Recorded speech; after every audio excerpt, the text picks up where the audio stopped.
Il-kunsilliera tal-Partit Nazzjonalista fil-lokalitajiet għamlu d-differenza fil-waqt li l-Gvern jibqa' jinjora l-karbit tan-nies fl-ibliet u l-irħula tagħna. Hekk stqarr il-kap tal-Partit Nazzjonalista Adrian Delija waqt żjara li għamel fil-lokalità tal-Isla.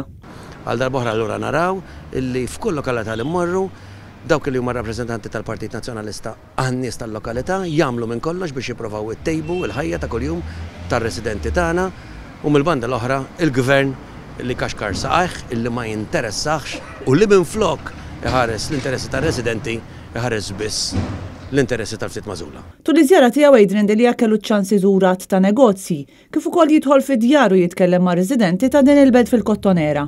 Adrian Delija semma dwar l-isfidi tal-lokalità fost oħrajn dik tal-ħmiġ fit-toroq, xi ħaġa li deaq ferm lis-Senglejani u li dwarha donnu mu qed isir xejn. Il-kap tal-Partit Nazzjonalista tkellem ukoll dwar xogħlijiet fit-toroq li tħallew nofs leħja, fosthom toroq li għaddu ħafna turisti minnhom u li jinsabu fi stat ta' telqa kbira. U semma wkoll il-problema ta' parkeġġ li komplet tiżdied meta nsterqet art biex ingħatat lill-Università tal-Ġordaniżi. Hawnhekk ġewwa l-Isla kellhom effettivament parkeġġ u mhux talli l-Gvern kabbar jew irranġa imma talli serqilhom ir-residenti tal-Isla l-parkeġġ li kien hemm biex ta' letteralment l-American University of Malta li għadna ma nafux eżattament x'inhi x'sa tagħmel u min ġej jistudja ġewwa fiha.